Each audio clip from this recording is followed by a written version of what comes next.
कौन सा लेक्चर है?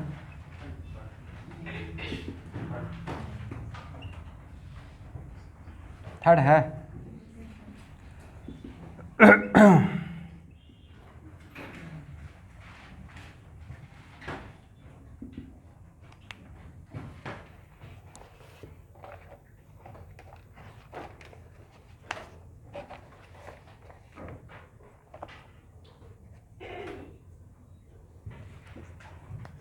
अच्छा, फोर्थ लेक्चर है।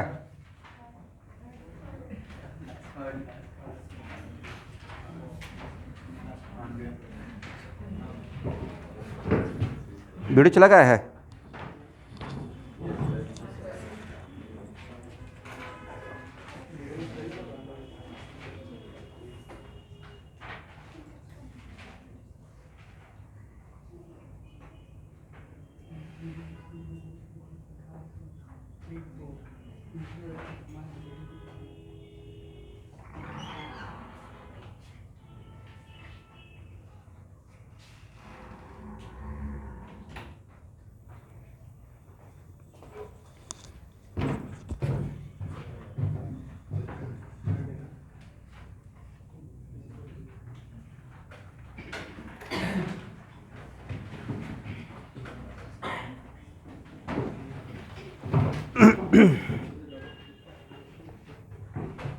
चलिए ध्यान से इसको समझिएगा।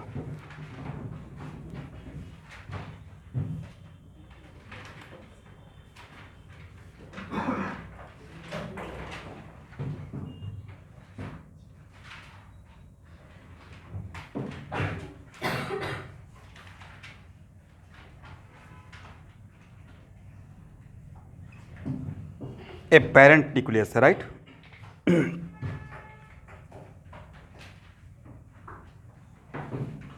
और मैं वन ऑफ द न्यूक्लियस को लेकर काम कर रहा हूँ, करेक्ट है?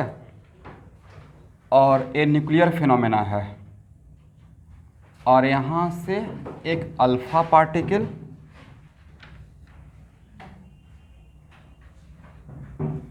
और एक कोई डाउटर न्यूक्लियस, तो इसका जेड क्या रहेगा? तो one, it is very important to note that one alpha particle का मतलब हीलियम का न्यूक्लियस, और हीलियम के न्यूक्लियस में 2 प्रोटॉन रहेगा। इसका मतलब है कि यहाँ का इसका एटॉमिक नंबर 2 से कम हो जाएगा, एग्री ना? इसका मतलब किसी भी न्यूक्लियस में अगर अल्फा डीके होता है तो उसका एटॉमिक नंबर 2 से कम हो जाएगा, ये बाद में कंक्लूड कर लेंगे, करेक्ट? और मास नंबर कितना से कम हो जाएगा उस डाउटर न्यूक्लियस का? 4 से कम हो जाएगा। क्यों? क्योंकि यहाँ पे सर हीलियम का अल्फा पार्टिकल का मतलब होता है हीलियम का न्यूक्लियस,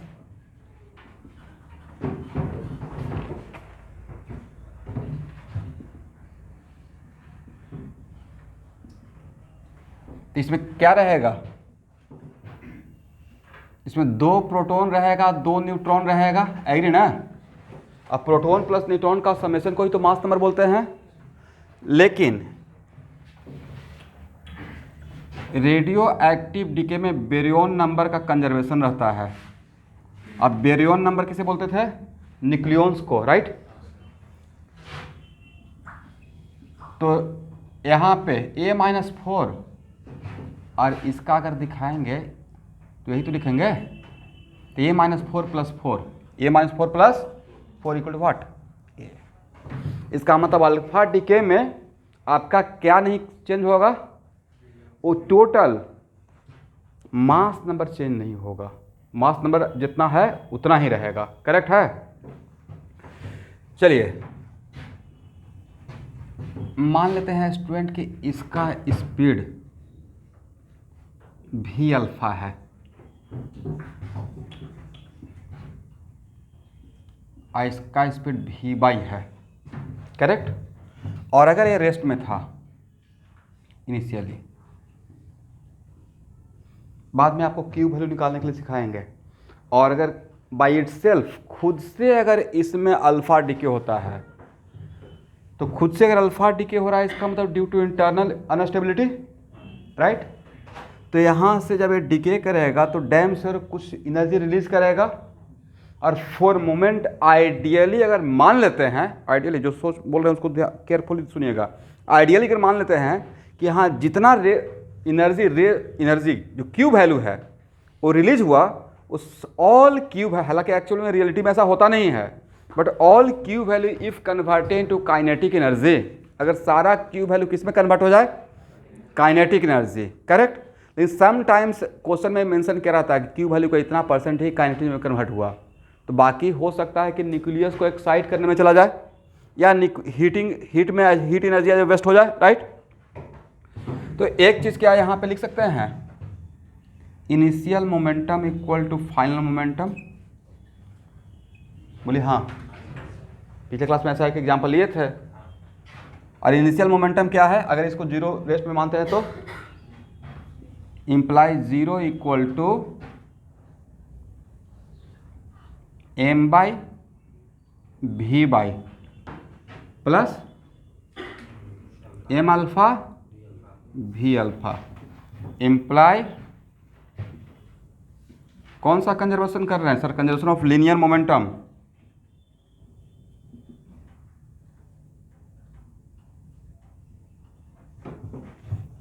तो इसका अगर मॉडुलस लेते हैं तो इतना लिख सकते हैं, by taking modulus. Equation first,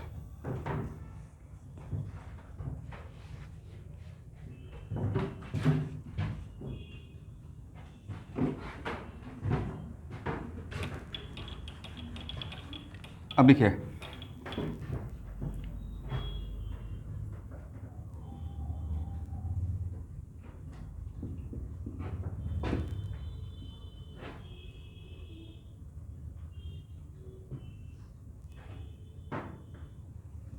from conservation of energy, right. तो यहाँ पे कंजर्वेशन ऑफ एनर्जी में आपको रेस्ट मास एनर्जी कंसीडर करना पड़ेगा क्योंकि रेडियो एक्टिविटी में मास ही एनर्जी है, एनर्जी ही मास है। तो लेफ्ट हैंड साइड में टोटल एनर्जी को क्या है बोल सकते हैं? क्या मैंने सही लिखा? टोटल एनर्जी के नाम पे यहाँ पे सिर्फ रेस्ट मास एनर्जी था, जहाँ पे ये क्या mx क्या रहेगा? Rest mass of parent nucleus. पढ़िए तो थोड़ा सा, rest mass of equal to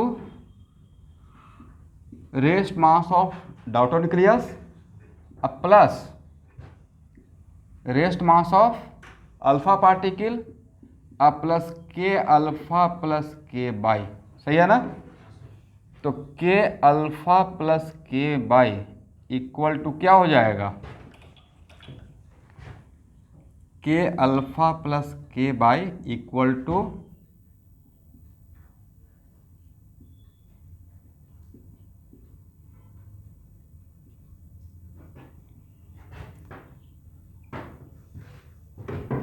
correct.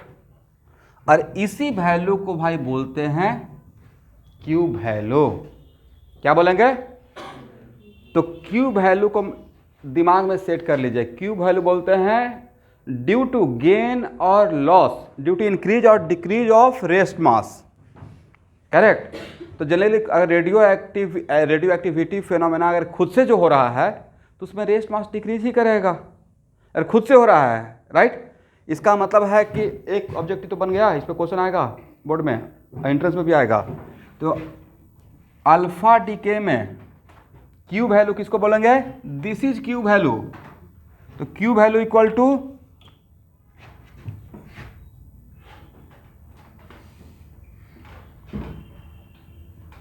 M X M Y M alpha into what, C S, sorry into C square,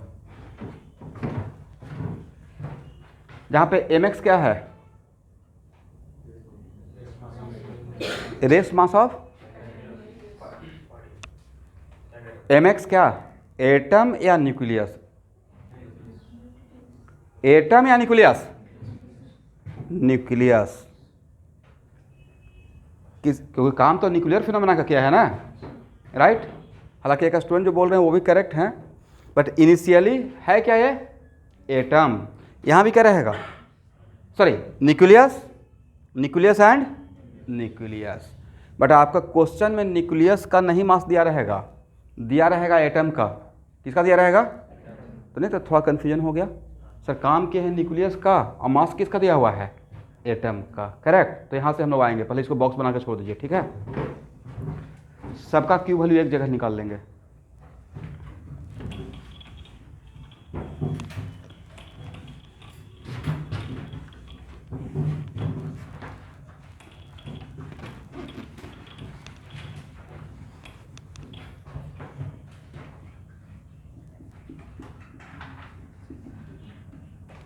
लेकिन ये ideal student, when all Q value converted into kinetic energy.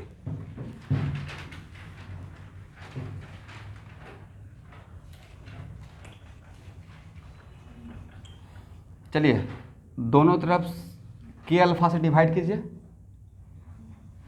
तो के alpha से divide करेंगे तो क्या हो जाएगा, 1 plus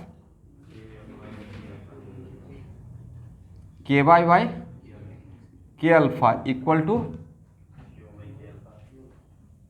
Q by K alpha, correct है ना।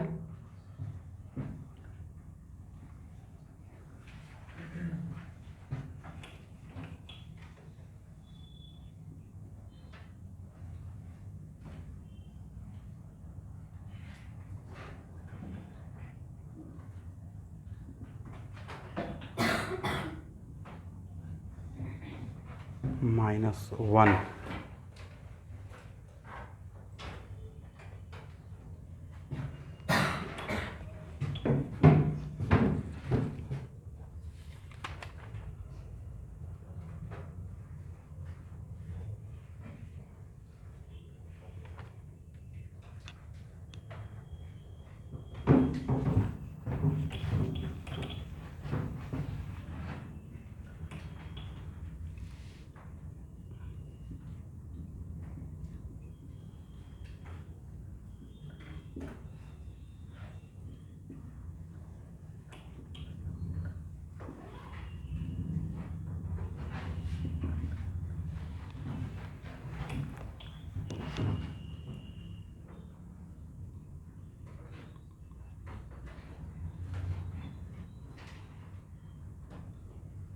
इन दोनों में एक कॉमन लीजिए तो स्टूडेंट, क्या हो जाएगा, 1 प्लस, बोलिए M alpha, sorry M by Y V Y square अब बाई व्हाट,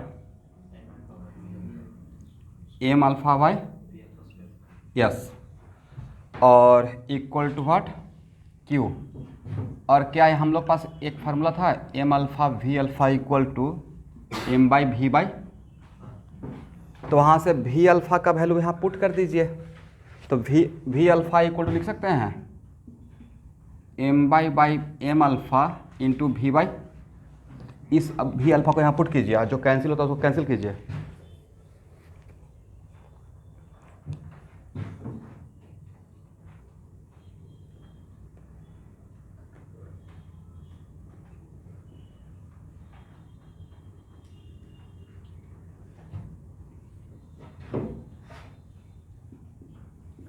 कट कुट के कितना आएगा?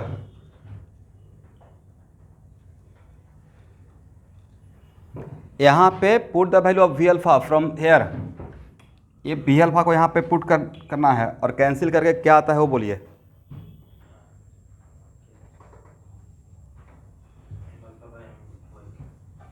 वी बाई तो कैंसिल हो जाएगा ना,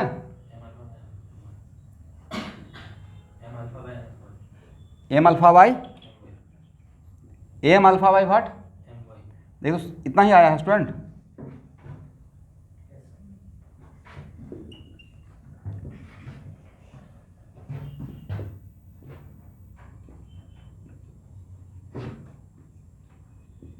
सही है ना, एक बार चेक कर लीजिएगा भाई।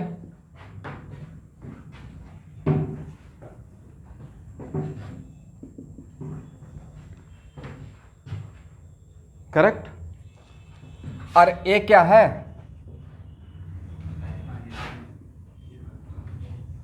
ये है के अल्फा। करेक्ट। तो के अल्फा के लिए लिख सकते हैं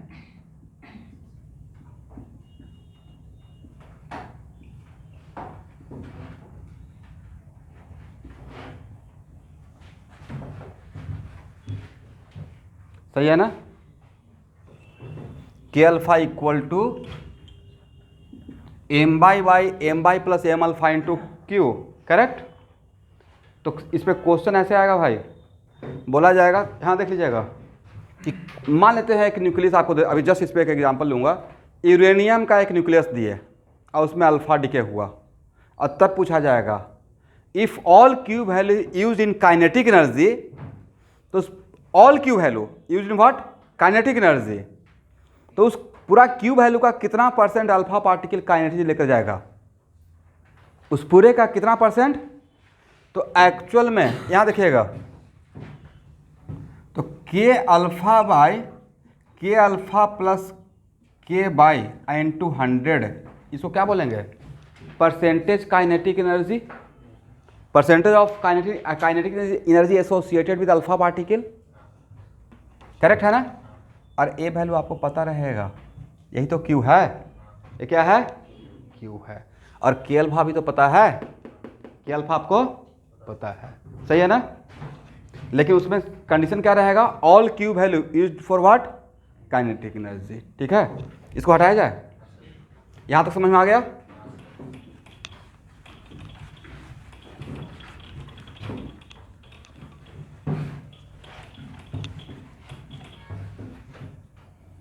तो के वाई क्या रहेगा,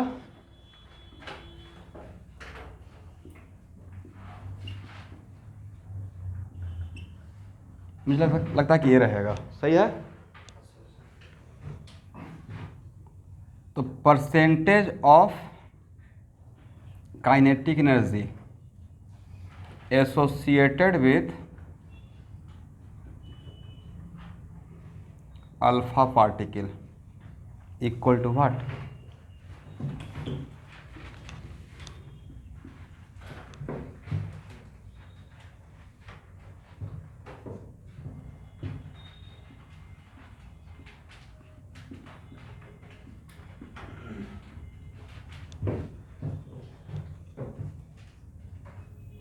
सही है।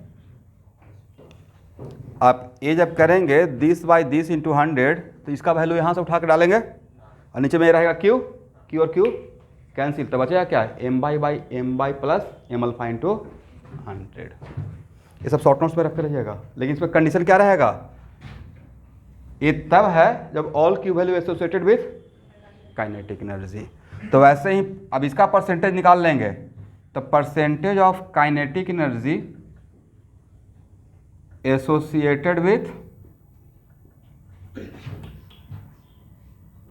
बाई मतलब डाउटर न्यूक्लियस, राइट, कितना हो जाएगा, M alpha divided by M by plus M alpha into 100।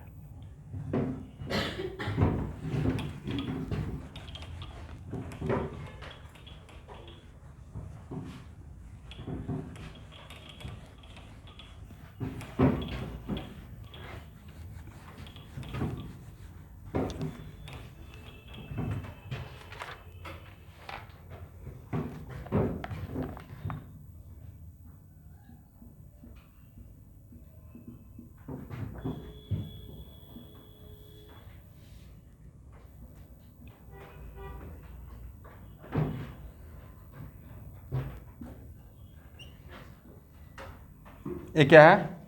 Radium. ये क्या है? Radon. Radium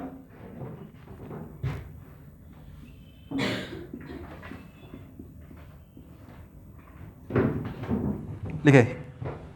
if all Q value associated with kinetic energy, if all Q value associated with kinetic energy, then percentage of kinetic energy of alpha particle कितना होगा?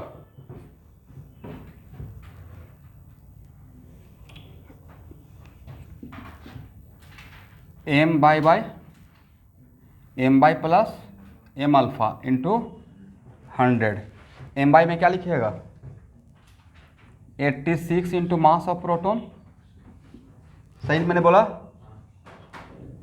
222 minus 86 mass of neutron और divided by, बोलिए, 86 into mass of proton plus 222 minus 86 mass of neutron और plus 2 mass of proton और plus 2 mass of neutron. क्या यहाँ तक सही है? और इस पर से यहाँ देखिएगा, Q वैल्यू निकालने के टाइम पे हम लोग केयरफुल रहेंगे, बट परसेंटेज निकालने के टाइम पे, परसेंटेज के टाइम पे मास ऑफ प्रोटॉन, जहाँ पे रेस्ट मास एनर्जी निकालना रहेगा, तो रेस्ट मास एनर्जी में यहां तक का वैल्यू भी मैटर करेगा भाई, कि आप जिससे मल्टीप्लाई कर रहे हो C² है, करेक्ट। लेकिन परसेंटेज निकालने के लिए आप अप्रोक्सीमेशन ले सकते हैं, Q वैल्यू निकालने के लिए नहीं। क्या निकालने के लिए? परसेंटेज निकालने के लिए। तो परसेंटेज निकालने के लिए मास ऑफ प्रोटॉन और मास ऑफ न्यूट्रॉन ये सब लिख लेना चाहिए, बाद में कंफ्यूजन हो जाएगा। Not for calculation for Q value, क्या किसके लिए? परसेंटेज के लिए आप इसको ले सकते हैं अप्रोक्सीमेशन, ठीक है। तो प्रोटॉन और न्यूट्रॉन का मास अगर सेम मानते हैं तो कॉमन लेके कैंसिल कर दीजिए, तो कितना आ जाएगा परसेंटेज? कौन सबसे फास्ट परसेंटेज बताते हैं?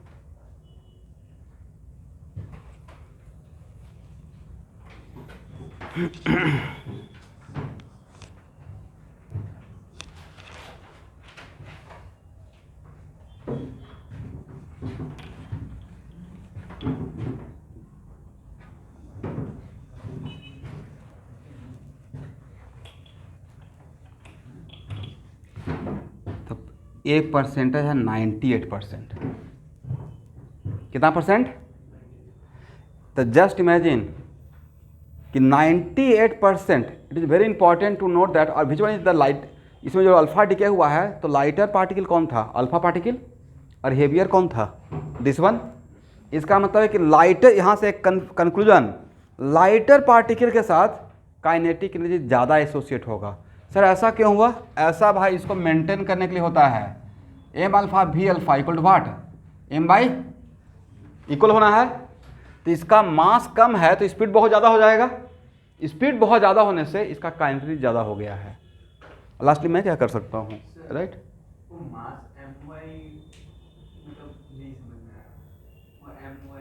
एम बाई का मास मैंने वैसे कैसे क्यों लिखा? एम बाई क्या था? न्यूक्लियस ना। और न्यूक्लियस का मास किसकी वजह से होगा? प्रोटॉन और न्यूट्रॉन। और यहाँ पे एम बाई मैं इसको मान रहा हूँ, करेक्ट। यहाँ पे एम बाई क्या किसको मान रहा है? अच्छा ऐसे लिखना चाहिए था भाई, मास ऑफ रेडॉन और divide by mass of radon plus mass of, अब समझ में आएगा। और इसका मास के लिए रिस्पॉन्सिबल कौन रहेगा? इसके अंदर का पार्टिकल, न्यूक्लियस के अंदर का पार्टिकल। और न्यूक्लियस में कितना क्या है? 86 प्रोटॉन है, अब बाकी क्या है? न्यूट्रॉन है, हाँ या ना? Proton plus neutron equal to mass number. तो मैंने मास नंबर में से प्रोटॉन एटॉमिक नंबर को माइनस कर दिया तो न्यूट्रॉन मिल गया। तो क्या ये मैंने सही लिखा? हाँ ना, कुछ बोलिए भाई, अब समझ में आ गया है? चलिए इसको कैलकुलेट कीजिएगा, 98%। इसका मतलब यहाँ से क्या सीखे कि रेडियो एक्टिव डिके में लाइटर पार्टिकल के साथ काइनेटिक एनर्जी कम जुड़ेगा या ज़्यादा जुड़ेगा? 98%। तो बीटा प्लस और बीटा माइनस डिके में मैं प्रूफ कर दूंगा, बीटा प्लस और बीटा माइनस डिके में 99.99% बीटा पार्टिकल के साथ काइनेटिक चला जाता है और सिर्फ 0.1% किसके साथ रहता है, डाउटर न्यूक्लियस के साथ। करेक्ट है ना, समझ में आया? तो इसको दिमाग में रखिएगा, लाइटर पार्टिकल के साथ काइनेटिक ज़्यादा जाएगा, ठीक है।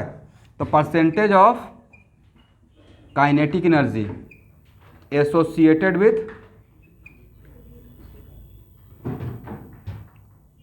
रेडॉन कितना हो जाएगा, 2%। टोटल तो 100% ही रहेगा ना।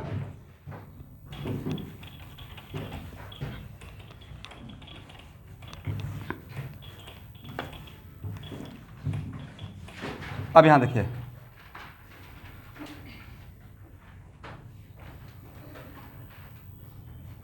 अब now Q value of alpha DK,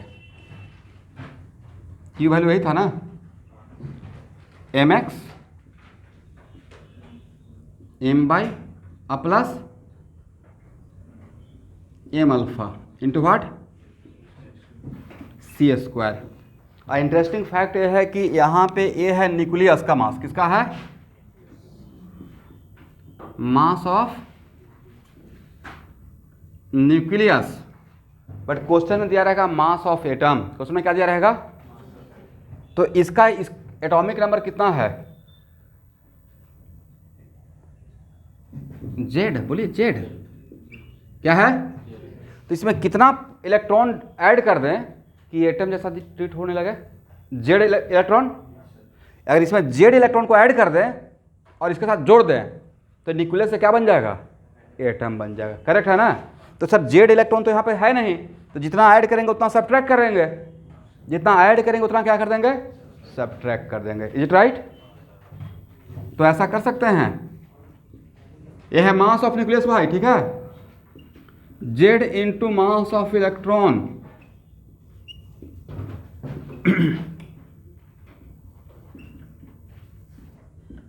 तो जितना मैंने इलेक्ट्रॉन का मास ऐड किया, जितना इलेक्ट्रॉन ऐड किया उतना ही मैंने सब्ट्रैक्ट कर दिया, तो बात तो वही रह गया। और अब इसको क्या हम लोग एम डैश एक्स लिख सकते हैं, जहाँ पे एम डैश एक्स क्या बोलेंगे, mass of one atom, mass of one atom. और बताइए इसमें से कितना इलेक्ट्रॉन इसे दे दें कि एटम बन जाए, जेड माइनस टू। कितना था इसका atomic number, Z minus to था ना, इसमें जेड माइनस टू इसे देंगे और 2 इलेक्ट्रॉन इसे दे देंगे। करेक्ट, तो ए भी एटम बन जाएगा और ए भी एटम बन जाएगा। राइट, करेक्ट है ना, जस्ट लाइक दिस। इसी को अगर हम लोग ऐसे लिखें, M X plus Z into mass of electron minus M by plus Z minus to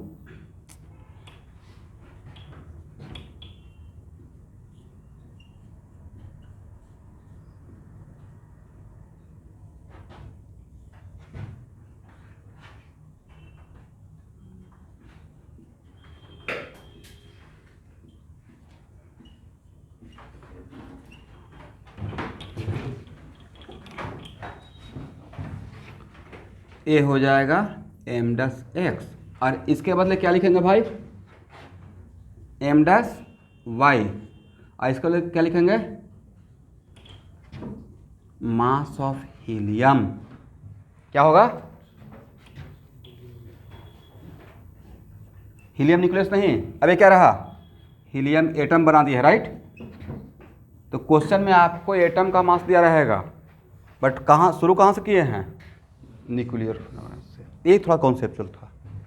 correct, और ए वैल्यू किस में दिया रहेगा, एम यू में। ए भी वैल्यू किस में दिया रहेगा, वन एटम का मास एम यू में। ए भी किस में दिया रहेगा, एम यू को बाहर कर देंगे तो क्या रहेगा, M U into C square, और M U into C square का वैल्यू हम लोग को रटा हुआ है 931 mega electron volt.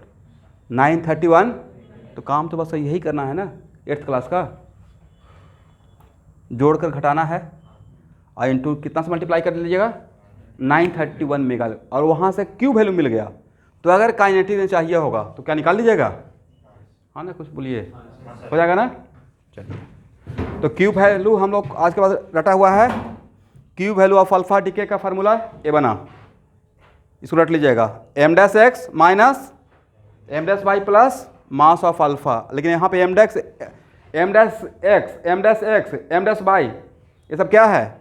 Is it mass of nucleus या एटम? न्यूक्लियस से शुरू किए थे, कन्वर्ट किस में कर दिया? एटम में कर दिया। हो गया ना, इसको हटाया जाए।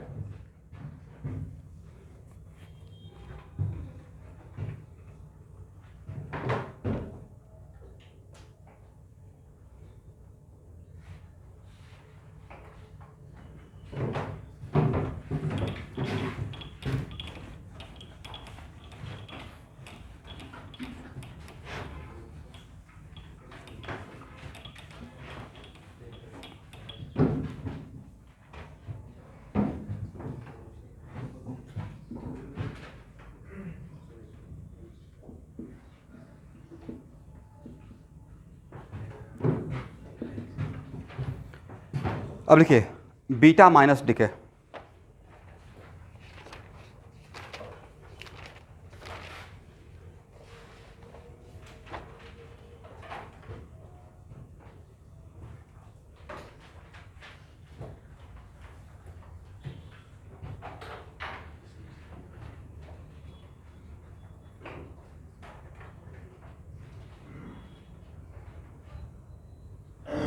यहाँ देखिए स्टूडेंट, बीटा माइनस डीके का प्लानिंग, ये डायरेक्ट ऑब्जेक्टिव आएगा। बीटा माइनस डीके में generally beta minus decay, beta minus decay मतलब यहाँ पे इसका मतलब हुआ इलेक्ट्रॉन। बट क्या सारे ऑल इलेक्ट्रॉन को हम लोग बीटा पार्टिकल बोलेंगे? वैसा इलेक्ट्रॉन जो न्यूक्लियस से बाहर आ रहा है, कहाँ रहा है? न्यूक्लियस के बाहर वाला इलेक्ट्रॉन नहीं, न्यूक्लियस के अंदर वो बना है due to some reason, due to some circumstances, तब उसको हम लोग बीटा पार्टिकल बोलेंगे। सारे इलेक्ट्रॉन को बीटा पार्टिकल नहीं बोलेंगे। तो बीटा माइनस डीके का प्लानिंग हो तो जनरली, तो नेक्स्ट क्वेश्चन सर कहाँ पे बीटा प्लस होगा, कहाँ पे बीटा माइनस होगा? तो जनरली बीटा माइनस डीके वहाँ होता है जहाँ पे न्यूट्रॉन एक्सेस होता है और न्यूट्रॉन प्रोटॉन में कन्वर्ट होता है। किसमें? तो न्यूट्रॉन किस में कन्वर्ट हुआ? प्रोटॉन में, करेक्ट। बट यहाँ से यहाँ जब कन्वर्सन हुआ तो क्या चार्ज का कंजर्वेशन होगा? न्यूट्रॉन, यहाँ ये न्यूट्रल था, ये क्या है? न्यूट्रल। बट ये तो पॉजिटिव चार्ज है, तो प्रोटॉन के साथ और क्या आउट होगा? Correct, electron. और इसी इलेक्ट्रॉन का नाम क्या है? Beta minus particle. मतलब जनरली कॉमनली हम लोग इसको इसी को बीटा पार्टिकल बोलते हैं, ठीक है। अब यहाँ देखिएगा, neutron, proton, electron all are spin half particle, all are what? Spin half particle. तो एक्चुअली इनिशियल में जो प्लानिंग था वो ये था, बाद में after theory of Pauli exclusion principle, right. तो कोई भी प्रोसेस होता है तो लेफ्ट हैंड साइड और राइट हैंड साइड में अगर यहाँ से स्टार्ट हो रहा है तो सब कुछ कंजर्व रहना चाहिए। तो बाद में उन्होंने सजेस्ट किया कि अगर इस प्लानिंग को लेकर चलते हैं तो एक चीज़ का वायलेशन हो रहा है, वो है conservation off spin momentum. Conservation of what? ये स्पिन हाफ पार्टिकल है। तो मान लेते हैं कि अगर ये न्यूट्रॉन का स्पिन अगर ऐसे है ऊपर की तरफ, तो इन दोनों का क्या रहेगा? स्पिन हाफ है तो कुछ तो रहेगा। इन दोनों का सर एक पॉसिबिलिटी तो ये है,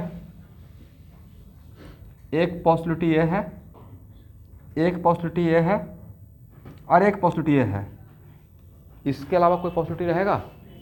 इन चारों पॉसिबिलिटी में किसी के साथ, और इसका तो दो ही पॉसिबिलिटी है, इसमें से कोई किसी के साथ मैच करेगा? सर ए लेंगे तो 0 हो जाएगा, ए लेंगे तो 1 हो जाएगा, राइट। ए लेंगे तो 0 हो जाएगा, ए लेंगे तो -1 हो जाएगा। माइनस हाफ क्या इसके साथ कंजर्व हुआ? क्या इसके साथ कंजर्व होगा? नहीं होगा। तब पॉली बाद में एक सजेस्ट किए कि इसके साथ एक और पार्टिकल आउट होगा और जिसका नाम है एंटी न्यूट्रिनो। क्या है? ये ऑब्जेक्टिव हो गया एडवांस का। इसका मतलब एंटी न्यूट्रिनो किसको बैलेंस करने के लिए सोचा गया? बाद में तो आउट होगा ही, बट किसको बैलेंस करने के लिए? स्पिन मोमेंटम को। करेक्ट है ना? स्पिन एंगुलर मोमेंटम को कंजर्व करने के लिए पॉली ने एक और पार्टिकल यहाँ पर सजेस्ट किया था, वो है न्यूट्रिनो या एंटी न्यूट्रिनो, लिख लीजिए एक लिख लीजिए। For conservation of spin angular momentum, Pauli suggested that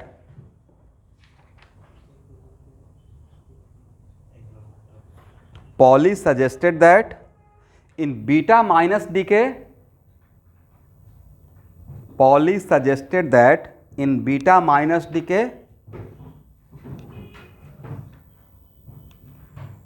apart from proton and electron,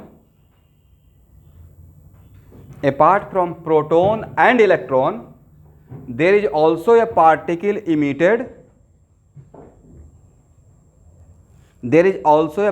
emitted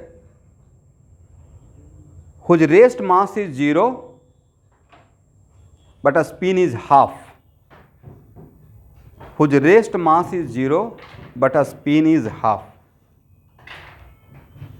And that is called antineutrino.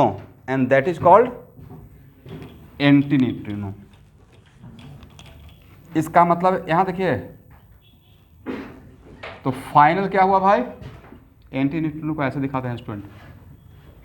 तो अब हम लोग इसको कंजर्व कर सकते हैं कुछ ना, अगर मानते हैं ऐसे है करेक्ट, तब अब हम लोग के हाथ में कंजर्वेशन का एक तरीका हो सकता है ए ऐसे, और अगर ए ऐसे भी रहा तो इसको ऐसे सोच लेंगे, तो ये दोनों कैंसिल होकर बचा हुआ रहेगा करेक्ट, तब हम लोग कंजर्व कर सकते हैं। बट अगर ए नहीं रहता तो क्या कंजर्वेशन हो पाता, नहीं हो पाता।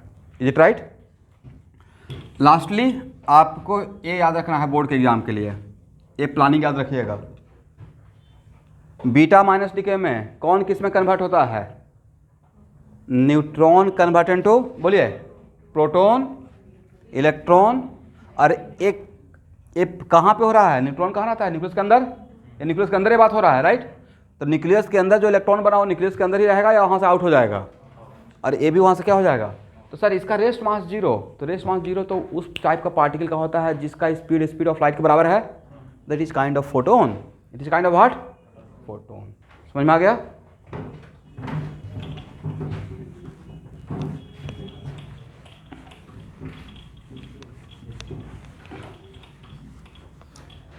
एक मिनट, प्रोटॉन कहाँ रह जाएगा, न्यूक्लियस के अंदर ही रह जाएगा भाई। प्रोटॉन न्यूक्लियस से बाहर आएगा या न्यूक्लियस के अंदर रह जाएगा, न्यूक्लियस के अंदर रह जाएगा। इसका मतलब है ये तो मेन प्लानिंग है, बट एक्चुअली होगा कैसे, यहां देखिए, मान लेते हैं कि इसमें बीटा माइनस डीके होना है, ये मेरा पेरेंट न्यूक्लियस है करेक्ट।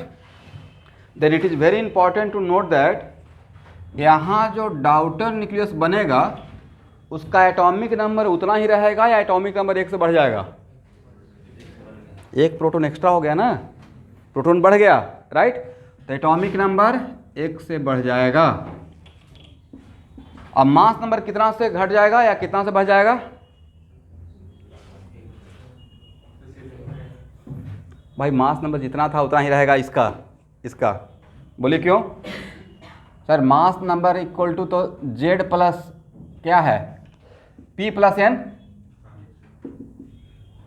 प्रोटॉन एक बढ़ गया और न्यूट्रॉन एक घट गया, तो इसका डाउटर न्यूक्लियस का मास नंबर पे कोई फर्क पड़ेगा, ये ऑब्जेक्टिव हो गया नीट का। इसका बीटा माइनस डीके में मास नंबर कांस्टेंट रहता है बट एटॉमिक नंबर 1 से बढ़ जाता है, और इसके साथ और क्या आउट होगा, इलेक्ट्रॉन, और क्या आउट होगा। तो बुक में ऐसे दिखाया रहता है, ऐसे दिखाना है एग्जाम में, बट उसका मेन काम क्या हुआ है, प्लानिंग ये है। समझ में आ गया? इसी को मैं यहाँ पे अप्लाई किया हूँ। चलिए यहाँ तक सबको समझ में आ गया है, इसको हटाया जाए। अब इसमें सबसे इंपॉर्टेंट है क्यू वैल्यू निकालना। तो क्यू वैल्यू के लिए ऑब्वियसली अगर ये फिनोमेना स्पॉन्टेनियसली खुद से हो रहा है तो डैम श्योर यहाँ का रेस्ट मास ज़्यादा रहेगा, यहाँ का रेस्ट मास कम रहेगा, यहाँ का रेस्ट मास ज़्यादा रहेगा, यहाँ का रेस्ट मास, तो रेस्ट क्यू वैल्यू का मतलब रेस्ट मास एनर्जी, और वो rest mass energy Q value किस में कन्वर्ट होगा, काइनेटिक एनर्जी राइट।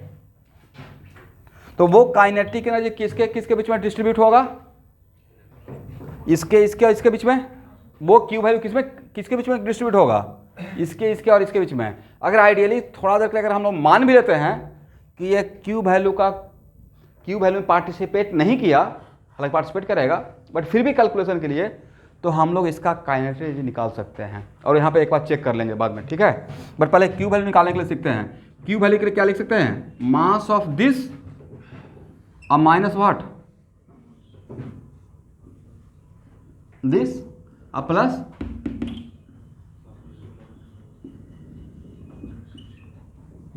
ये क्या है? मास ऑफ न्यूक्लियस एक्स। ये क्या है? मास ऑफ न्यूक्लियस, यह मास ऑफ इलेक्ट्रॉन। बट एग्जाम में पेपर में क्या दिया रहेगा? न्यूक्लियस का मास या एटम का मास। तो इसको न्यूक्लियस से एटम में कन्वर्ट कीजिए। इसको न्यूक्लियस से एटम में कन्वर्ट करने के लिए क्या करना पड़ेगा? इसमें जेड इलेक्ट्रॉन ऐड करना पड़ेगा, और जितना ऐड करेंगे उतना ही सब्ट्रैक्ट कर देंगे। ऑनलाइन का स्टूडेंट समझ में आ रहा है? बोलिए। अब इसको क्या लिखेंगे भाई? m dash x. But m dash x मेरा रहेगा mass of one atom x का, और इसको एटम में कन्वर्ट करने के लिए कितना इलेक्ट्रॉन चाहिए था आपको? तो सर आपने तो इसका रेस्ट मास लिया नहीं, इसको पहले ही बोल चुके इसका रेस्ट मास 0 है। सर रेस्ट मास क्या था? इसलिए क्यू वैल्यू में पार्टिसिपेट नहीं करेंगे। करेक्ट है ना? एंटी न्यूट्रिनो का रेस्ट मास कितना मानेंगे? 0। और इसको एटम में कन्वर्ट करने के लिए बाई को चाहिए था Z+1। तो यहाँ पे Z और 1 कितना हो जाएगा? Z+1 हो जाएगा। तो डायरेक्ट इस पूरे के लिए क्या Z+, इसको डायरेक्टली m डैश वाई बना दें।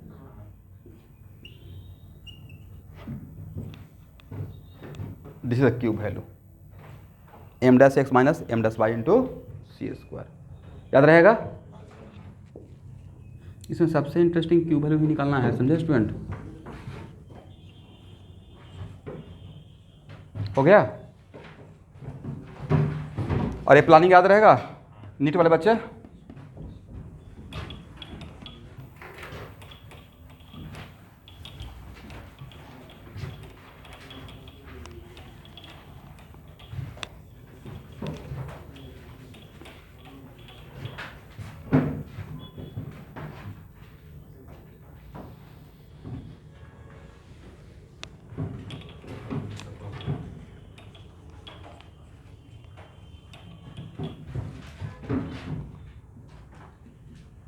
अब एक minute. Kinetic, it is very important to note that kinetic energy of beta minus particle, kinetic energy of what? तो क्या जस्ट लाइक प्रीवियस यहाँ पे लिख सकते हैं मास ऑफ m बाई और divide by mass of m by plus mass of electron into 100, हाँ या ना? ऐसा लिख सकते हैं ना? यही तो आने वाला है।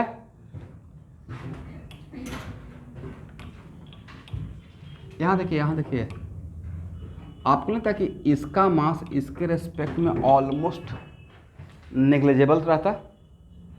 अब फिर भी मान लेते हैं कि अगर इसको डिवाइड करते हैं तो वैल्यू कितना के बराबर रहेगा? 0.9999 के आसपास जाएगा। कुछ बोलिए भाई। तो 0.999 करेक्ट है ना? मतलब ऑलमोस्ट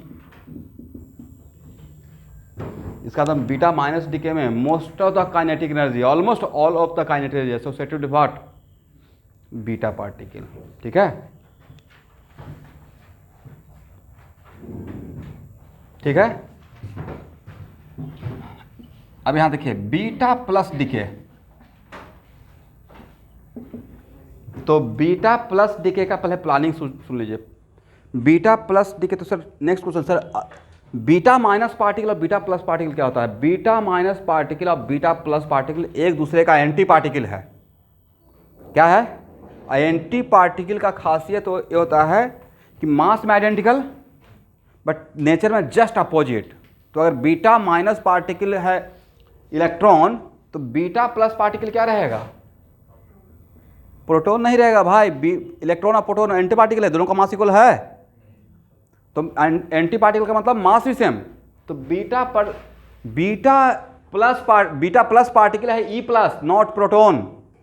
मास इलेक्ट्रॉन का बराबर मैं लिखवा दूंगा, बट चार्ज प्रोटॉन के बराबर, one, just opposite charge, correct. तो इसका मतलब है कि बीटा माइनस पार्टिकल का एंटी पार्टिकल प्रोटॉन मत नहीं बोलना है, इसके बाद क्या बोलना है, बीटा माइनस का अपोजिट बीटा प्लस। एक लाइन लिख लीजिए आप, beta plus particle is the anti particle of beta minus particle.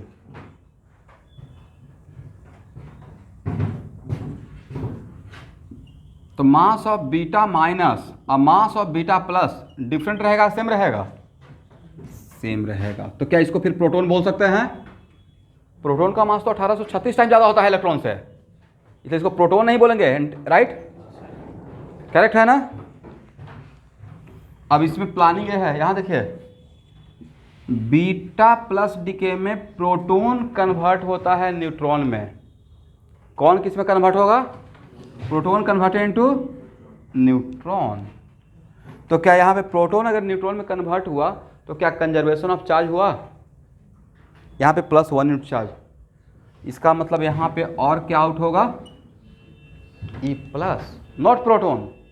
Proton तो कन्वर्ट हो रहा है, राइट, और साथ में क्या कन्वर्ट होता है?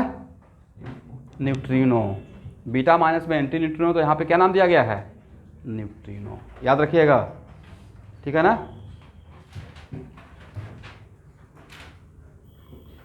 ये है प्लानिंग।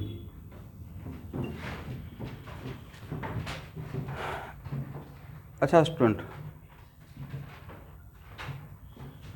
यहाँ से देख लीजिए, समझ में आ गया है?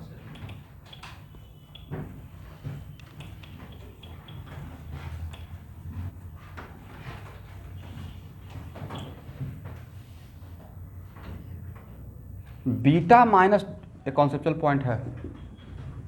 बीटा माइनस में क्या हुआ था?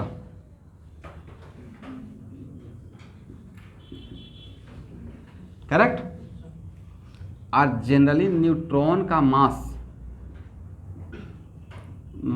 ऑफ न्यूट्रॉन स्लाइटली प्रोटॉन के मास से ज़्यादा होता है, करेक्ट।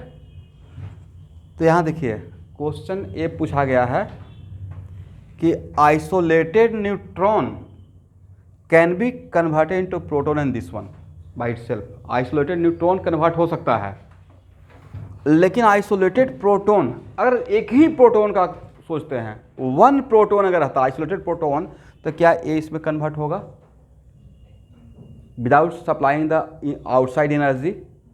मास एनर्जी है, एनर्जी ही मास है। तो यहाँ से जा रहे हैं, इधर मास ज़्यादा हो रहा है, कैसे पॉसिबल होगा भाई? खुद से नहीं समझे बात को? ये तो पॉसिबल है कि इसका मास ज़्यादा है, इसका मास कम है, तो जितना डिफरेंस रहेगा वो एनर्जी में कन्वर्ट हो जाएगा, राइट। लेकिन यहाँ पे यहाँ से यहाँ आ रहे हैं, तो मास कम हो रहा है या ज़्यादा हो रहा है? ज़्यादा हो रहा है। कैसे ज़्यादा होगा? तो क्या आइसोलेटेड प्रोटॉन में पॉसिबल है? तो सर ये प्रोसेस तो लेकिन होता है बीटा प्लस डीके का। अब बीटा प्लस डीके का प्रोसेस वहाँ होता है वैसा न्यूक्लियस में जिसका स्टेबिलिटी कम होता है due to excess of proton. Due to excess of what? Proton. तो प्रोटॉन कम करने के लिए होता है, करेक्ट। तो फिर ये होता कैसे है जबकि प्रोटॉन न्यूट्रॉन में नहीं कन्वर्ट हो सकता था? मैं बोला था आइसोलेटेड प्रोटॉन नहीं हो सकता है, बट मान लेते हैं कि जहाँ पे बल्क ऑफ प्रोटॉन न्यूक्लियस के अंदर है, तो प्रोटॉन और प्रोटॉन के बीच में रिपल्सन तो पॉसिबल है, और हो सकता है ड्यू टू रिपल्सन उसका पोटेंशियल एनर्जी एक्सेस हो गया हो, और उस एनर्जी को किस में कन्वर्ट कर रहा हो? मास में। समझ में आया? दिस इज द वजह, ये थोड़ा डेप्थ का था, दिस इज द वजह कि आइसोलेटेड न्यूट्रॉन प्रोटॉन में कन्वर्ट हो सकता है, बट आइसोलेटेड प्रोटॉन न्यूट्रॉन में कन्वर्ट बाय इटसेल्फ खुद से नहीं होगा, एनर्जी देना पड़ेगा। लेकिन जहाँ पे बल्क ऑफ प्रोटॉन रहेगा तो ड्यू टू रिपल्सन उसका एनर्जी लेवल ज़्यादा होता है, तो कन्वर्ट हो सकता है वहाँ पे, करेक्ट है। समझे या नहीं समझे? नहीं समझे तब भी काम चल जाएगा, सिर्फ नहीं वो पूछा ही नहीं जाएगा, ये बहुत रेयर चांस से पूछा जाएगा, रटने की बात ही नहीं है। जब मेरे दिमाग में था और कहीं पे ये लाइन एचसीबा में लिखा हुआ है, तो जहाँ पे की पॉइंट रहता है वो जो बिल्कुल अलग हटकर है, तो ये, लेकिन पूछा आपसे ये जाएगा प्लानिंग, और ये प्लानिंग, तो ये प्लानिंग याद रहेगा।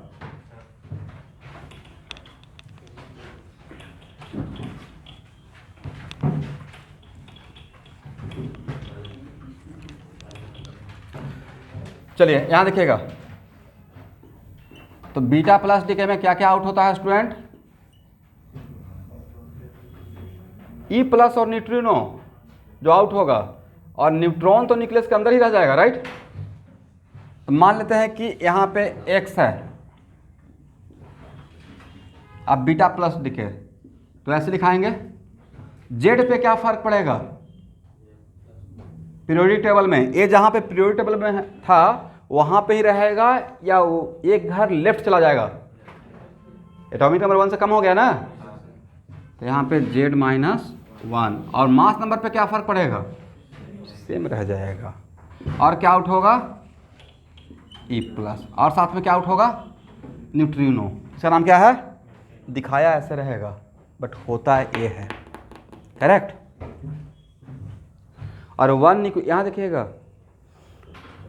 तो कोई भी अगर रेडियो एक्टिव न्यूक्लियस है, करेक्ट, तो यहाँ पे एक दिमाग में आ सकता है कि क्या सर इसमें एक ही प्रोटॉन होगा जो भी न्यूट्रॉन में कन्वर्ट होगा?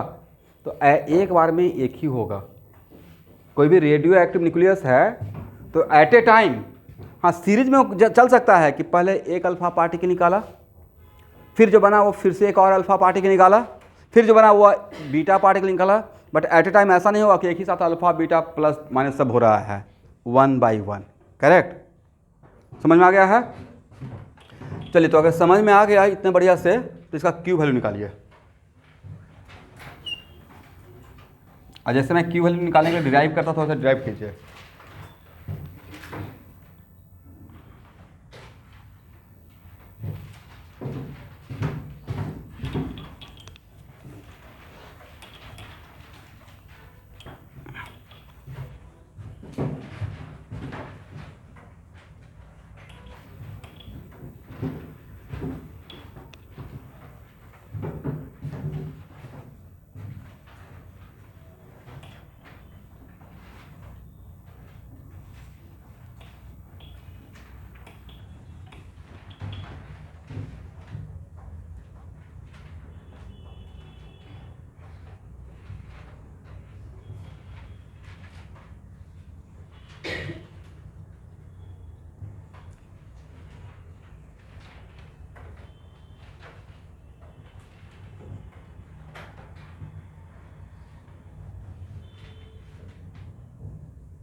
इसलिए बोलता हूँ कि भाई कभी कभी पेन चलाइए। आप लोग पेन नहीं चलाना चाहते हैं।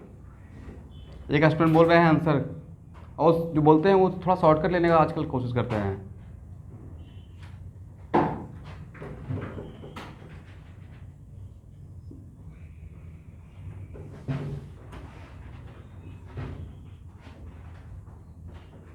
+2m ही रहेगा। यहाँ तक तो समझ में आ गया। मैं न्यूक्लियस से स्टार्ट, मैं क्या करता हूँ, न्यूक्लियस से स्टार्ट करके एटम पे जाता हूँ, राइट। इज इट कंपलसरी कि सेम एज पहले वाला होगा बीटा माइनस के जैसा? इसको न्यूक्लियस में कन्वर्ट करने के लिए इसमें कितना ऐड करेंगे? हाँ या ना? तो जितना ऐड करेंगे उस तरफ सब्ट्रैक्ट, उतना ही सब्ट्रैक्ट करेंगे।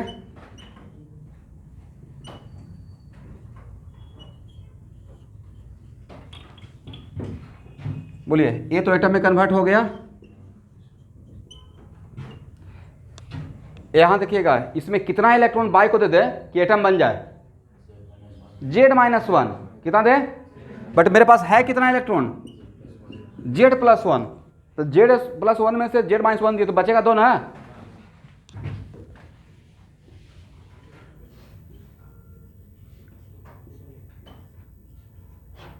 याद रखिएगा, this is the important point, ठीक है। अभी तक सब में किसी में ऐसा नहीं मिला था, बट इसमें ये ऐसा मिला है। This is the Q value. तो साहिल या सनी क्या सेम आया?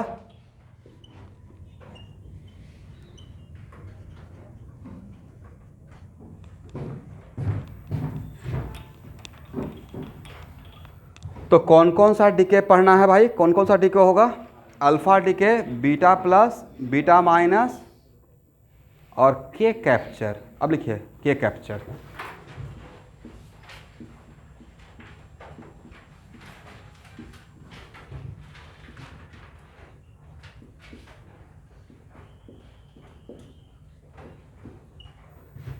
और K stand for K shell, मतलब orbit number 1।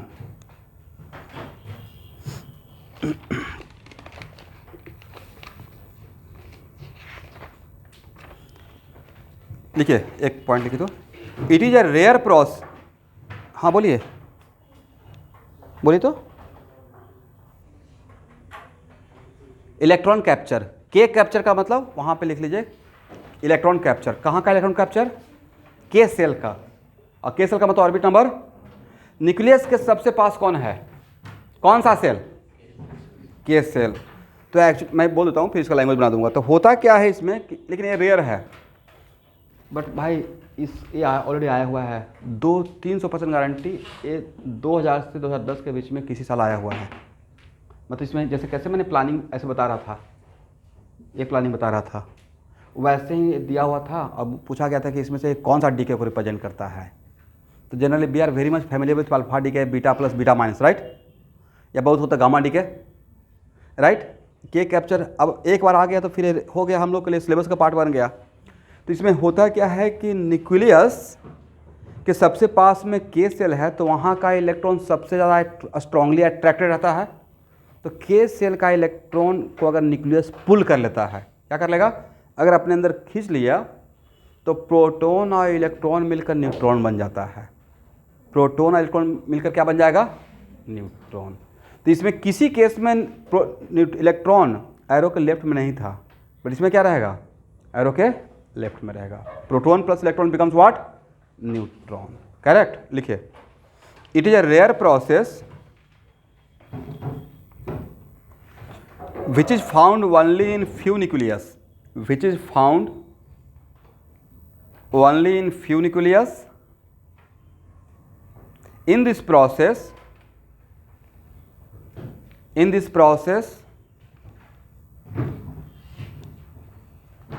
nucleus capture one of the atomic electron. In this process nucleus capture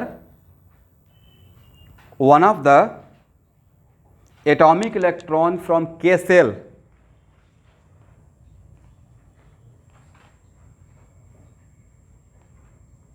Full stop. A proton in the nucleus combined with this electron. A proton in the nucleus combined with this electron and converts itself into neutron. Combined with this electron and convert itself into neutron. ये तो होना भी है ना भाई। Proton हो गया positive particle, electron हो गया नेगेटिव, मिलकर हो गया न्यूट्रल। तो न्यूट्रॉन में रहेगा कौन? न्यूट्रॉन। करेक्ट है ना? लेकिन into convert itself into neutron, convert itself into neutron. तो के कैप्चर का प्लानिंग ये रहेगा, यहां ध्यान से सुनिएगा। Proton plus what? Electron convert into neutron. But कहाँ का इलेक्ट्रॉन? के सेल का। लेकिन एक मिनट, सिर्फ न्यूट्रॉन अगर कन्वर्ट होता है तो फिर से मेरा एक कंजर्वेशन का वायलेशन हो जाएगा। करेक्ट है ना? तो यहाँ पे साथ में न्यूट्रिनो भी आउट होता है। तो ये प्लानिंग डायरेक्टली ऑब्जेक्टिव में आएगा भाई, याद रखिएगा।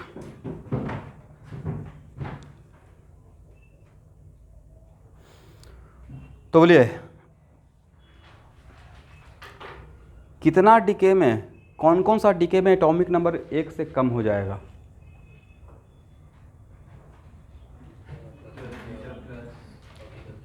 बीटा प्लस, बीटा माइनस और के कैप्चर में एटॉमिक नंबर 1 से डिक्रीज करेगा। देखिए तो सही है। बीटा माइनस में भी क्या होता है? Sorry beta plus, sorry beta plus और के कैप्चर में, बीटा प्लस और के कैप्चर में एटॉमिक नंबर कितना से कम हो जाएगा? 1 से कम हो जाएगा। करेक्ट है ना? तो this is the planning.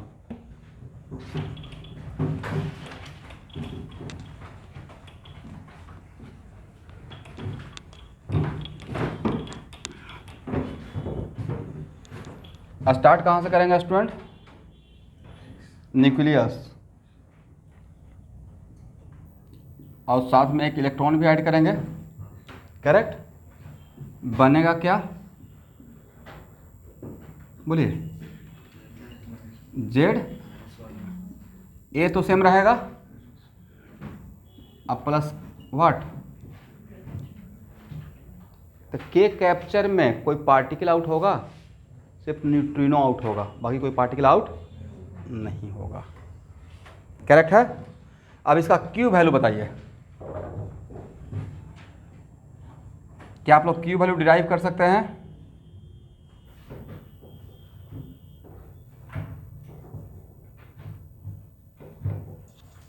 Q value ऐसे ही चलते हैं ना, मास ऑफ एक्स और minus mass of Y into what, sorry, mass of X और plus mass of electron minus mass of Y,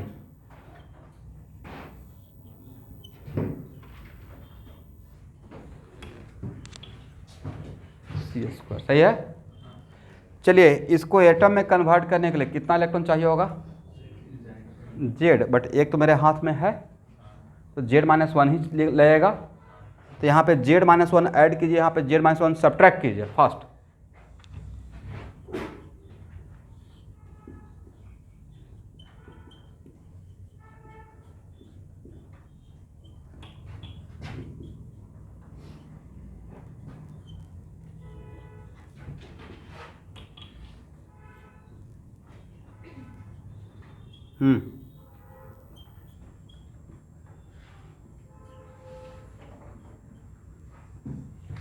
नहीं,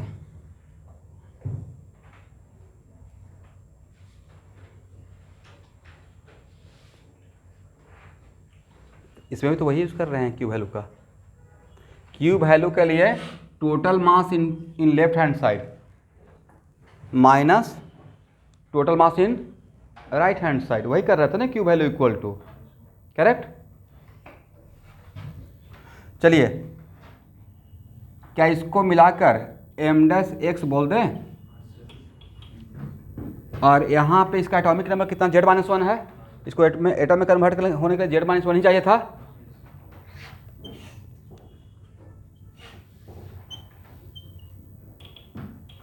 this is your Q value. चलिए अब एक लाइन से अल्फा डीके का क्यू वैल्यू बताइए, बोलिए तो सब लोग। अल्फा डीके का M X minus M Y minus M alpha, bracket हटा के बोल रहे हैं, इंटू सी स्क्वायर, सही है। बीटा माइनस का बोलिए, बीटा माइनस का बोलिए, M X minus M Y into C square. Beta plus का बोलिए, M X minus M Y minus two into mass of electron, bracket हटा के बोल रहा हूँ, इंटू, एक ही अनयूजुअल है ना ये, इसमें इलेक्ट्रॉन आता है, बाकी में इलेक्ट्रॉन नहीं आता है, वो बीटा प्लस है। और के कैप्चर में M X minus M Y into C square. तो सारा क्यू वैल्यू को एक जगह बॉक्स में लिख लीजिए, हाथों हाथ लिख लीजिए, आप लोग भूल जाते हैं। चार ही तो क्यू वैल्यू है, अल्फा डीके का, बीटा माइनस का, बीटा प्लस का और के कैप्चर का।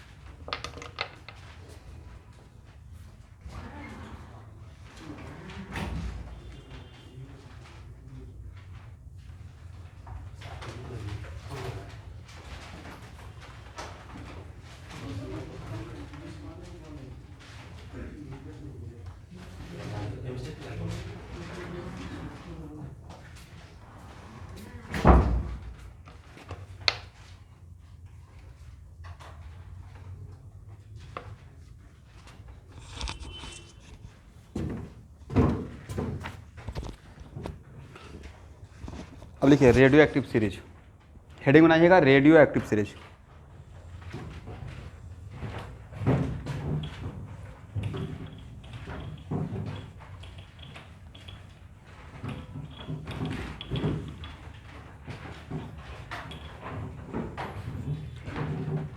ओके, एक लाइन उससे पहले हम लोग गामा डीके भी देख लेते हैं ताकि आपको समझ में आ जाए, ठीक है। यहाँ देखिए स्टूडेंट, कोई भी एक डीके का एग्जाम्पल लेते हैं। सपोज कीजिए कि बीटा माइनस डीके का ही ले लेते हैं। बीटा माइनस डीके में क्या होता है, ये हम लोग पढ़ रहे हैं गामा डीके, ओके एवरीवन, इसको अलग से पढ़ने का रिक्वायरमेंट नहीं है। इसमें क्या कन्वर्ट होता है, इसका वैल्यू बीटा माइनस डीके में, बोलिए, +1 अब प्लस n3 न्यूट्रॉन, करेक्ट है। तो यहाँ देखिए करेक्ट है ना। तो एक्चुअल में सम टाइम्स ऐसा होता है कि जिस तरीके से इलेक्ट्रॉन के लिए एनर्जी स्टेट है, energy state, ground state, first excited, second excited, in similar fashion किसी न्यूक्लियस का, ये तो किसी का भी हो सकता है ना। आप एक आयरन का टुकड़ा को या स्फीयर को गर्म करना स्टार्ट करते हैं तो पहले ब्लैक कलर है, फिर थोड़ा सा रेड होगा, फिर थोड़ा ज़्यादा रेड होगा, फिर वाइट होगा। इसका एनर्जी गेन कर रहा है तो ग्राउंड स्टेट में रहेगा या एक्साइटेड स्टेट में चला जाएगा। इन सिमिलर फैशन अगर क्यू वैल्यू का सम ऑफ द एनर्जी न्यूक्लियस को ऐसा होगा ही होगा, राइट। आइडियली हम लोग सोच रहे थे कि सारा क्यू वैल्यू किसमें खर्च हो गया है, लेकिन अगर क्यू वैल्यू का कुछ एनर्जी अगर ए डाउटर न्यूक्लियस से एब्जॉर्ब कर लिया तो वो न्यूक्लियस ग्राउंड स्टेट से कहाँ पे रहेगा, excited state. Star stand for what, excited state, correct. और वो न्यूक्लियस वापस जब ग्राउंड स्टेट में आएगा तो क्या रिलीज करेगा, फोटोन रिलीज करेगा। और ये जो फोटोन है इसी को हम लोग क्या बोल रहे हैं, gamma. Then what is source of gamma ray, gamma कोई पार्टिकल है या फोटोन है, रे है, गामा रे है। तो सोर्स ऑफ गामा रे क्या रहता है, during the radio activity phenomena, जब एक डिसइंटीग्रेशन न्यूक्लियस का होता है तो जो डाउटर न्यूक्लियस रहता है वो सम ऑफ द एनर्जी को एब्जॉर्ब करके खुद ग्राउंड स्टेट से उसका कहाँ चलाता है, एक्साइटेड स्टेट। अब वापस जब ग्राउंड स्टेट में आता है तो इनर्जेटिक फोटोन, मतलब एक्सरे से भी ज़्यादा एनर्जेटिक है, तो एनर्जेटिक फोटोन रिलीज करता है, उसका एनर्जी का वैल्यू गामा जोन में अप्लाई करता है। तो this is the source of gamma रे इन रेडियो एक्टिविटी फिनोमेना, करेक्ट है। क्या एक लाइन आप लोग मिला लेंगे, यहाँ समझ में आ जाएगा।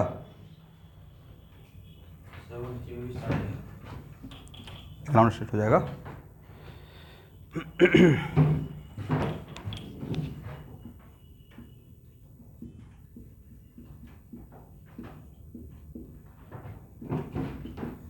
अब लिखिए radio active series, element with atomic number greater than 83, element with atomic number greater than 83 are all radioactive,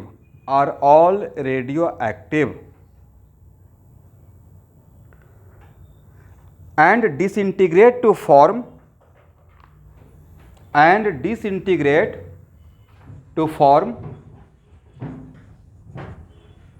new element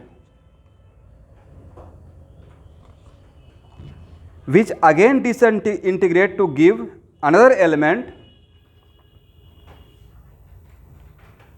and so on till non-radioactive end product is formed, till non-radioactive end product is formed। फिर से एक बार बोले, element with atomic number greater than 83 are all radioactive and disintegrate to form new radioactive element which again disintegrate to form another element, and process is going on। कब तक, till a non radioactive element form as a end product। यहाँ तक लिख लिया है। The whole chain of such elements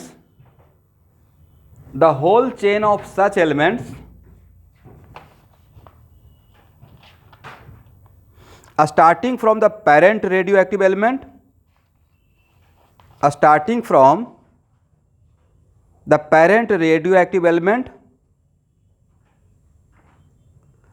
and ending with a non radioactive element,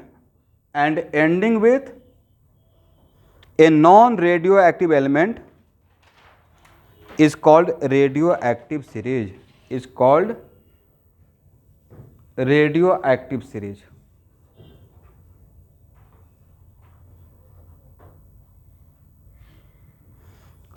अब देखिए जितना भी इस जो मोर देन 83 में बोला उसमें जितना भी रेडियो एक्टिव सीरीज है उसमें 3 है natural radio active series, natural में तो क्या खुद से होता है, और एक है आर्टिफिशियल। 3 क्या है?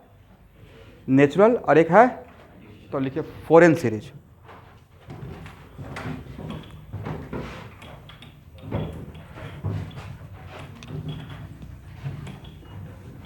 पहले इसका मतलब समझिए, एग्जाम में ऐसे आएगा, 4 मैं समझा दूंगा,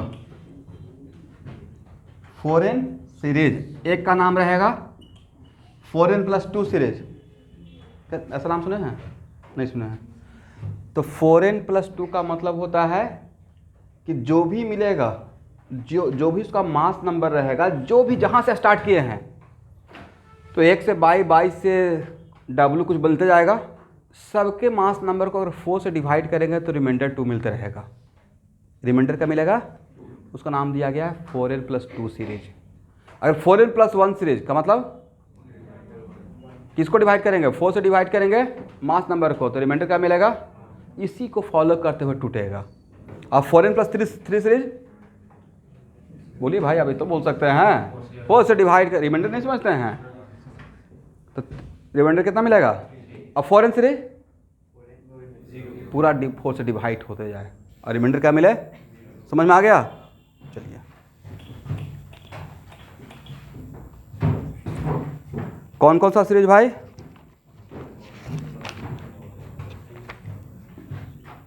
फॉरेन, और कौन सा? 4n प्लस 2, और कौन सा? 4n प्लस, ये तीनों सीरीज है नेचुरल।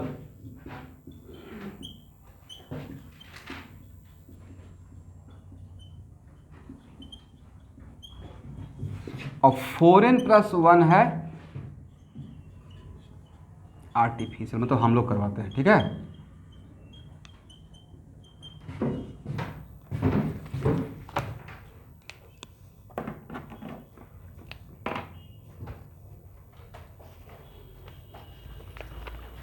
चलिए तो पहले 4n के लिए एक लाइन लिखिए।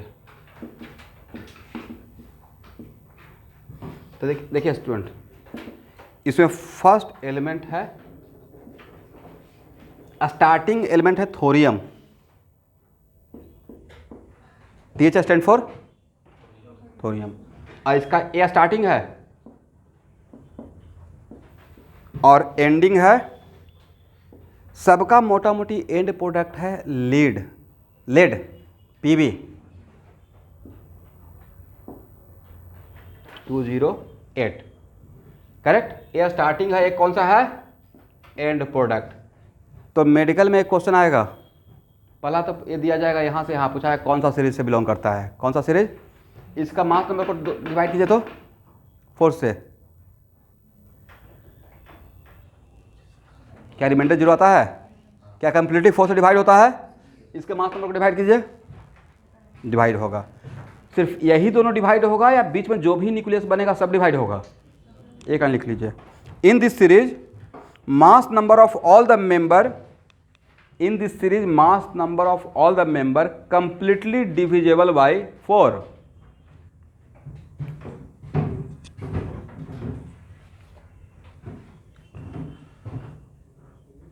In this series mass number of all the member, only these 2 member या all the member completely divisible by 4। अब मेडिकल में क्वेश्चन ये आएगा कि यहाँ से यहाँ आए हैं तो कितना अल्फा पार्टिकल आउट हुआ है और कितना बीटा पार्टिकल। बीटा में से भी आप ही को डिसाइड करना है कि बीटा प्लस या बीटा माइनस, ये ऑब्जेक्टिव आएगा। तो apply your IQ level, common sense. अब बताइए यहाँ से यहाँ तक आने में हाउ मेनी अल्फा पार्टिकल और how many beta particle. First,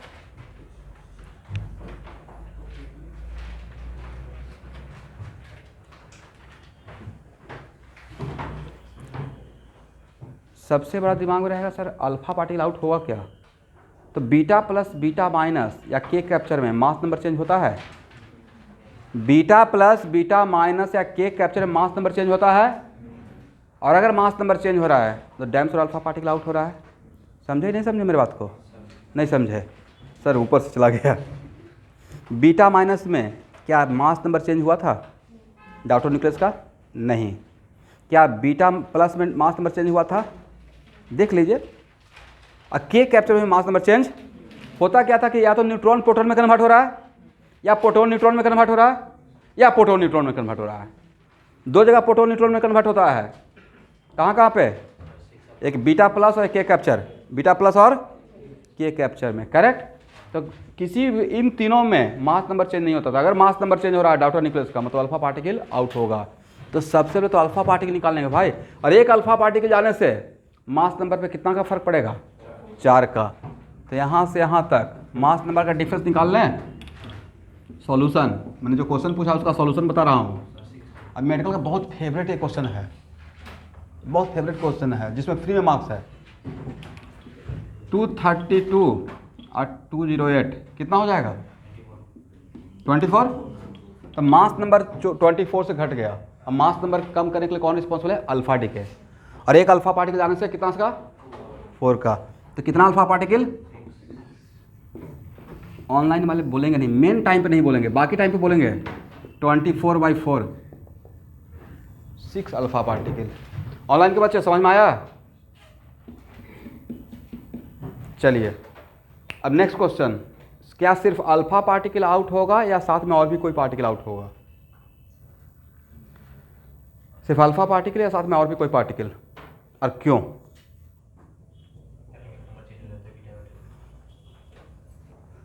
तो सर अगर सिर्फ अल्फा पार्टिकल आउट होता, ओनली अल्फा पार्टिकल, तो एटॉमिक नंबर को 16 से कम होना चाहिए था। एक अल्फा पार्टिकल जाने से 2 एटॉमिक नंबर कम हो जाता है। तो यहाँ पे कितना से कम होना चाहिए था? अगर इफ ओनली अल्फा पार्टिकल रहता, लॉजिक समझे, तो यहाँ से अगर यहाँ आते और सिर्फ यहाँ से 6 अल्फा पार्टिकल, तब मुझे जो मिलता उसमें 90 - 16 करना पड़ता, और 208। Is it right? इसका मतलब है कि मेरा एटॉमिक नंबर कितना होना चाहिए था? 90 में 16 कितना?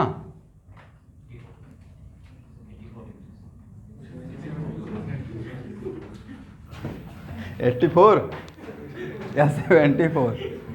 This is the exam pressure. यहाँ देखिए 208, बट मेरा तो एटॉमिक नंबर एंड प्रोडक्ट का 82 है। इसका मतलब है कि यहाँ तक आ गए by emission of 6 alpha particle. अब मुझे यहाँ से 8 एटॉमिक नंबर 8 से आगे बढ़ना है या ना? 74 से जाना कहाँ है? 82। तो इसका मतलब है कि एटॉमिक नंबर 8 से बढ़ना पड़ेगा। एटॉमिक नंबर किस में बढ़ता है? बीटा माइनस डीके में। किस में?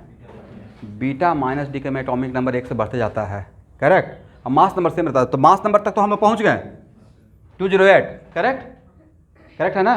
अब अगर 8 बीटा माइनस पार्टिकल आउट कर दे तो मेरा काम हो जाएगा, क्योंकि बीटा माइनस पार्टिकल में एटॉमिक नंबर 1-1 पर से बढ़ता चला जाएगा। इसका मतलब है यहाँ से यहाँ तक आने के लिए क्या क्या आउट होगा? 6 alpha plus 8 beta. This is the correct answer. तो बोर्ड के एग्जाम में आएगा तो बन जाएगा।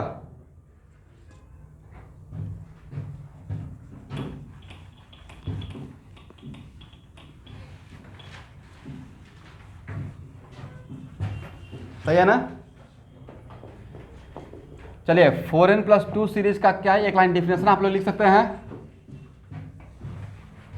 If mass number of all member divided by 4 then remainder as a 2। यही डिफिनेशन है 4n+2 सीरीज का।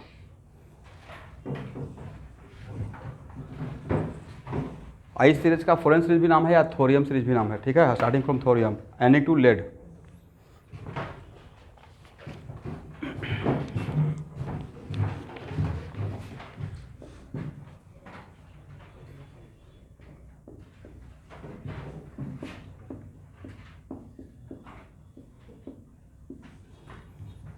देखिए 238 को अगर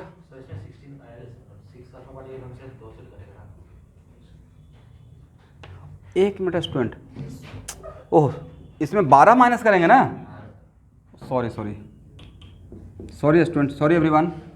तो 12 करेंगे तो कितना हो जाएगा? 78, 78, सॉरी यहाँ पे 78 रहेगा भाई, मैं बोल सही रहा था 78। तो 78 से मुझे आना 82, तो कितना? 6 बीटा माइनस पार्टिकल, करेक्ट है ना? चलिए इसमें 4 से डिवाइड कीजिए, क्या रिमाइंडर 2 आता है? डिवाइड भी नहीं करना चाह रहे हैं भाई, कैसे काम चलेगा? लीजिए मैं ही डिवाइड करता हूँ, 20 होता है, ठीक है? ये 36 हुआ, रिमाइंडर 2 बचा। 206 को डिवाइड कर सकते हैं, ठीक है? इसको कौन सा सीरीज बोलेंगे? पेन चलना पड़ेगा, ठीक है? अभी ए है 4n+2। मेरा क्वेश्चन है कि यहाँ से यहाँ तक, और स्टार्टिंग कहाँ से कर रहे हैं? यूरेनियम 238 से, राइट? यूरेनियम 238,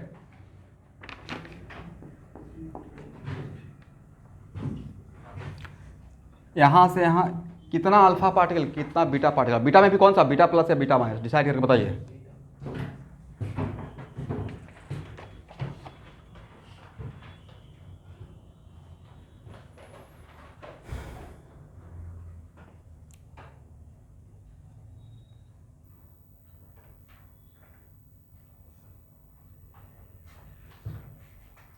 तो 238 में से कितना हो जाएगा?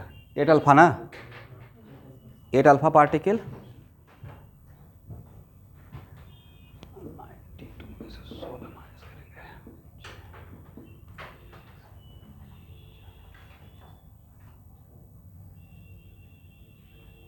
6 बीटा माइनस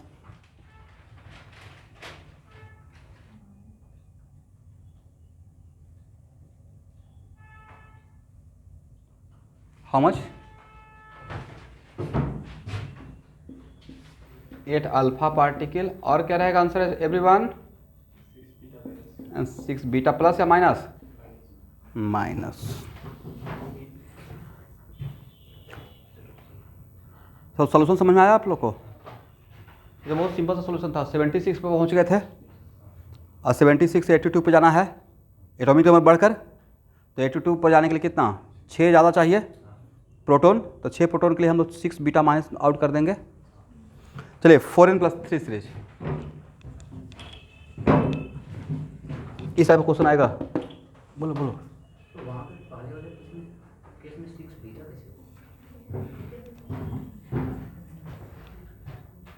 यहाँ पे 6 अल्फा पार्टिकल आउट हुआ है। इस 6 अल्फा पार्टिकल के आउट होने से एटॉमिक नंबर कितना से कम हो गया? तो 90 - 12 करेंगे, कितना? 78। पर 78 से मुझे जाना कहाँ पे है?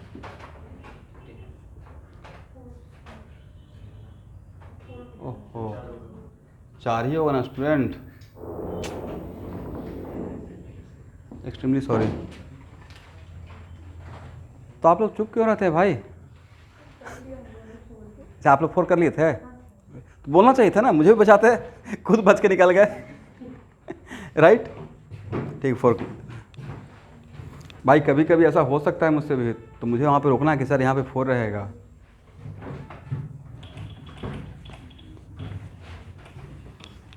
चलिए इस यहाँ से नेक्स्ट क्लास कौन कौन सा इस पर और क्वेश्चन करवाऊँगा, ठीक है? तो हार्डली 1 से 2 क्लास के अंदर आपका थ्योरी रेडियो एक्टिविटी का आप प्रॉब्लम भी ले लेंगे, ख़त्म हो जाएगा। और उसके बाद मॉडर्न का 2-3 क्लास प्रॉब्लम का ले लूँगा मिक्स करके, मतलब क्वेश्चन बैंक ही उठा लूँगा ताकि आपको कॉन्फिडेंस आ जाए, ठीक है? और इधर सेमीकंडक्टर हो गया भाई, तो सेमीकंडक्टर हो गया, correct? Almost tending to finish, modern tending to finish. Sir wave optics उठा लेंगे, तो उसके बाद बचेगा क्या? Ray optics. तो आई विल ट्राई कि आपका एग्ज़ाम से पहले पूरा फिजिक्स का सिलेबस ख़त्म कर लिया जाए। और आपका तो पूरा फिजिक्स में तो पूरा आएगा, स्टार्टिंग फ्रॉम इलेक्ट्रोस्टेट, तो सब कुछ रिवीजन करते रहिएगा। इन लोगों अभी थोड़ा बचे हुए हैं, बट इनका भी तो जेईई मेन वगैरह में आएगा ही। चलिए मिलते हैं next class. Thank you everyone.